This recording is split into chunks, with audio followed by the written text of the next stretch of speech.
Gusto ko lang, pag nakita ko siya, congratulate ko siya, napakaganda ng Batang Quiapo. Simula day one, nakita ko hanggang ngayon, nakikita ko napakagaling.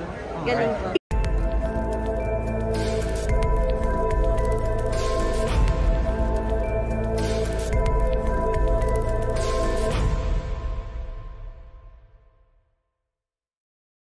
Hindi, ito kasi public affairs. News and public Wala affairs. na nga yung news. Parang Sa public affairs na lang.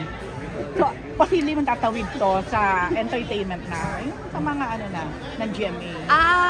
Ngayon po, nakafocus lang po ako dito po muna sa Black Rider. After po nito, marami pa po kaming mga gagawin ng mga movies din po na naka-line up. Opo. Kaya sa ngayon, ayoko pong magulo pa muna yung focus ko. Sa araw-araw ito po muna. Paano pag nakikita mo si Ruru ngayon? Anong masasabi mo? Like kanina, how he was introduced? In a way, how big he is now here in California? Nakaka-proud. Sobra po nakaka-proud. Kami po ni Ru, dito po sa GMA, nung mga bata pa po kami. Siguro sabay po kaming nangangarap po talaga nun. At nakakatuwa na makita na nandito na po siya, na kamit po niya yung mga pangarap niya. And people respect him. He's very, very kind. Kaya naman masarap talaga siyang katrabaho. Yung sa Video City po nagkatrabaho kami, magaan na magaan rin po. At nakaka-challenge din for me at nakaka-pressure na galingan po syempre. Dahil rin po sa lahat po ng mga kasama namin. Bilang respeto lang din po sa trabaho namin. Yes, kumusta ka na ngayon? Kumusta ang puso?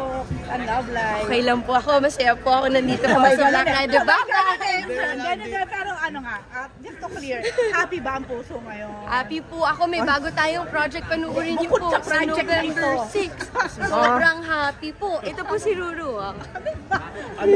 Pero hindi love life. Hindi love life ang question ko.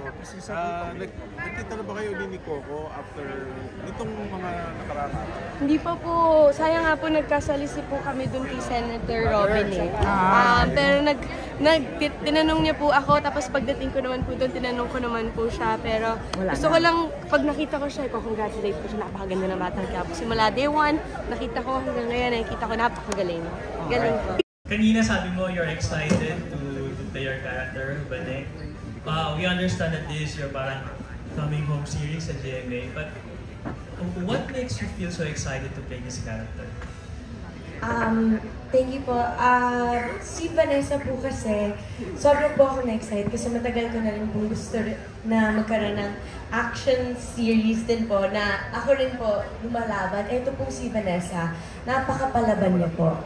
Gusto ko po yung pagkakabuo nila na galing po siya sa isang napakahirap na mga pinagdadaanan from a very dark past po na kinailangan niya pong takasan.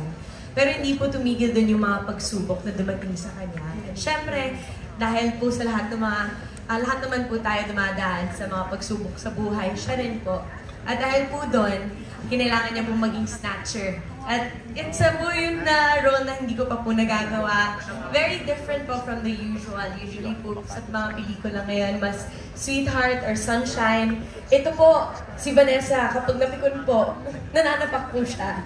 Yung ganun pong klaseng angas po ng isang babae. Pero yung mga ginagawa niya po, kahit na minsan nagiging mali dahil po sa pagsasnatch, ginagawa niya lang po yun dahil sa pagmamahal niya po para sa pamilya niya. At laging mabuti po yung laman ng puso niya. Kahit minsan, nagiging mali. Pero sana maitama sa tamang landas. Kanina rin, sabi mo, you're very thankful that you're given another chance to have a project here in GMA. What makes you feel so at home here in GMA?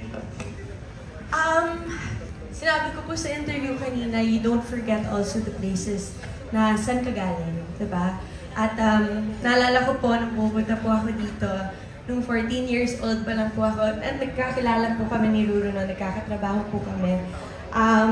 Gusto ko po talagang maging dancer lang. Hindi ko po inakalang darating yung mga pagkakataon po na pagbibigyan din po ako ng pagkakataon na maging artista at maging leading lady. And I'm very, very grateful and very, very excited to be Ruru's leading lady naman ngayon.